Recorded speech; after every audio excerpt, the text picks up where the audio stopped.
কর্মীরা তাকে নিয়ে এমন ভাবে উপস্থাপন করছে বা করতেছে, এতে মনে হচ্ছে যে জীবদ্দশায় তিনি কোনো পাপের কাজে যান নাই, তিনি ছিলেন একেবারে নিষ্পাপ। একটা বিষয় আমি উপস্থাপন করি বন্ধুরা, 1991 থেকে 96, 1 থেকে 6 সাল বাংলাদেশে কোনো ফেসবুক ইউটিউব ছিল না, যে কারণে তৎকালীন সময় অন্ধকার যুগ, সাদা কালো অধ্যায় সম্পর্কে এই প্রজন্ম খুবই নাজুক, জানে না বললেই চলে। তাই একটা বিষয় শুধু উপস্থাপন করব, তারা যে বারবার বলতেছে বেগম খালেদা জিয়াকে এক কাপড়ে বাড়ি থেকে বের করে দিয়েছিল। বেগম খালেদা জিয়াকে না, শুধু তৎকালীন সময় মওদুদ আহমেদকেও বাড়ি উচ্ছেদ করা হয়েছিল, তাকেও বাড়ি থেকে বের করা হয়েছিল। কিভাবে বের করা হয়েছিল? যে আইনে শেখ হাসিনা এবং শেখ রেহানা থেকে বাড়ি থেকে বের করে দেওয়া হয়েছিল, সেই আইনেই তাদেরকে বের করে দেওয়া হয়েছিল। আজকে যে ধানমন্ডি থানাটা দেখেন, এই ধানমন্ডি থানাটা ছিল শেখ রেহানার বাড়ি, ওই গণভবন ওটা ছিল শেখ হাসিনার বাড়ি। তাকে 15ই আগস্টে বঙ্গবন্ধুর মৃত্যুবার্ষিকীর দিনে 60 পাউন্ডের কেক কেটে 16ই আগস্টে এক সালে যখন নির্বাচনে ক্ষমতা আসে, তখনই তাকে 16ই আগস্ট তাকে সেই বাড়ি থেকে বের করে দেওয়া হয়। অনুরোধ থাকবে ভিডিওটি পুরোপুরি দেখে শেয়ার করে দেওয়ার জন্য, যাতে যেমন অনেক মানুষ দেখতে পারে এই অজানা কালো অধ্যায়ের তথ্যগুলো। 15ই আগস্টে শেখ হাসিনার পিতা মৃত্যুবার্ষিকী কেক কেটে উল্লাস করে। 16ই আগস্টের মতো একটা দিন খালেদা কিভাবে শেখ হাসিনাকে গণভবন থেকে বের করে দিয়েছিল, এই প্রশ্নটা কে করবে? এই পোস্টে শুধু একটা বিষয় তুলে ধরবো, শেখ হাসিনা খালেদা জিয়াকে বাড়ি থেকে উচ্ছেদ করেছে। মূলত শেখ হাসিনা শুধু খালেদা জিয়াকে না, মওদুদ আহমেদকে উচ্ছেদ করেছিল। এর আগে কিছু কথা উল্লেখ করতে হবে। খালেদা জিয়াকে বাড়ি দেওয়া হয় দুইটি, একটি মইনুল হোসেন রোডে, আর একটা গুলশানে। মইনুল হোসেন রোডের বাড়িতে খালেদা তার পরিবার নিয়ে থাকবে এবং গুলশানের বাড়িটা ভাড়া দিয়ে পরিবার চালাবে। মওদুদ আহমেদকে যে বাড়িটি থেকে উচ্ছেদ করা হয়, সেটিতে প্রথম 1972 সালে সে ভাড়াটি হিসাবে ওঠে। এরশাদ সরকারের সময় সে বাড়িটি সরকারের কাছ থেকে নিয়ে নেয়, খালেদা জিয়ার মতো করেই 101 টাকার বিনিময়। এই মওদুদ আহমেদ এরশাদ সরকারের উপরাষ্ট্রপতি ছিল। এখন বিষয় যোগ করি, 1996 সালে আওয়ামী লীগ সরকার ক্ষমতায় আসলে শেখ হাসিনা ও শেখ রেহানার নামে সরকারের পক্ষ থেকে নেওয়া হয় দুটো বাড়ি। জাতির পিতার পরিবারের নিরাপত্তা আইন প্রণয়ন করে শেখ হাসিনার জন্য গণভবন আর শেখ রেহানার জন্য ধানমন্ডিতে। উল্লেখ্য যে শেখ হাসিনা বা শেখ রেহানার কোনো বাড়ি ছিল না ঢাকাতে।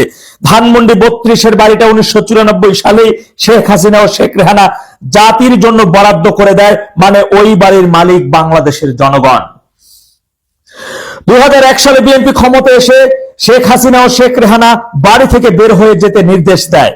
শেখ হাসিনাকে যেদিন বাহির করা হয়, তারিখটি ছিল 16ই আগস্ট, খুবই স্পর্শকাতর একটি দিন শেখ হাসিনা ও জাতির জন্য। আর শেখ রেহানার বাড়িটিকে করা হয় ধানমন্ডি থানা। বর্তমানে ধানমন্ডি থানায় ছিল শেখ রেহানার বাড়ি। শেখ রেহানা তার বাড়ির বিষয়ে আইনে লড়াই করেন এবং পরে সেই লড়াই বন্ধ করে সরকারকে বাড়িটা ফেরত দেন।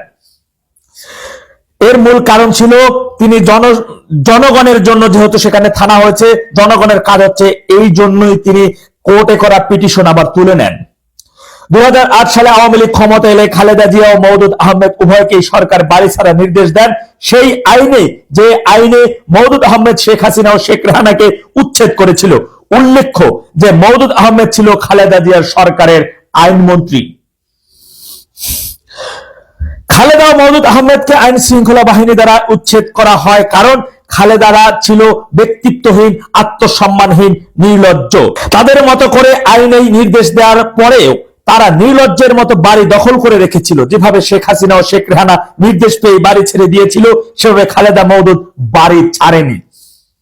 বিষয়টিকে জনগণ শেখ হাসিনার প্রতিহিংসা হিসেবে দেখবে নাকি খালেদার প্রতিহিংসার উপযুক্ত ফল হিসেবে দেখবে, সেই বিবেচনা জাতির হাতে তুলে দেওয়া হলো। যে নিজে আইন দেখিয়ে অন্যদের বাহিরে করে দিয়েছিল, সে নিজেই সেই আইন না মেনে দখল করে রেখেছিল বাড়ি। এটা ভুক্তভোগী নয়, বরং নির্লজ্জতা, ব্যক্তিত্বহীন ও আত্মসম্মানহীন। এক পাশ মূর্খের সেই আত্মমর্যাদা ছিল না, সেই জ্ঞান ছিল না, সেই লজ্জা ছিল না যে এই আইন তো আমি করেছিলাম।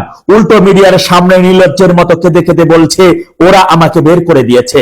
15ই আগস্ট শেখ হাসিনার পিতার মৃত্যুবার্ষিকীতে কেক কেটে উল্লাস করে।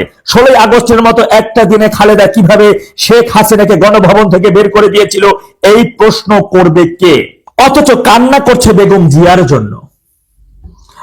এখানে বেগম খালেদা জিয়ার সৌভাগ্য আর শেখ হাসিনার দুর্ভাগ্য সব শেষ। একটা কথাই বলি, মৃত্যুই এক ঐতিহাসিক সত্য, যাকে ফেরানোর কোনো ক্ষমতা কারো নেই। বেগম খালেদা জিয়ার শান্তি কামনা করছি। বন্ধুরা, এই ইতিহাস চিরন্তন সত্য, আর এটাই হচ্ছে আসল ঘটনা। সুতরাং এই ঘটনাগুলো আমি এই মুহূর্তে বলতে চাচ্ছিলাম না, কিন্তু তারা যেভাবে তাকে উপস্থাপন করছে, তারা যেভাবে তাকে নিষ্পাপ দুধের ধোয়া তুলসী পাতা হিসেবে উপস্থাপন করে যাচ্ছে এবং একের পর এক হিসেবে আওয়ামী লীগ সভানেত্রী জননেত্রী শেখ হাসিনাকে ছোট করছে, অপমান করে আঘাত দিয়ে কথা বলতেছে, আমি বাধ্য হলাম এই কথাগুলো আপনাদের মাঝে উপস্থাপন করতে। আগামীতে আরো অনেক সত্য ইতিহাস নিয়ে আপনাদের সামনে হাজির হব ইনশাআল্লাহ।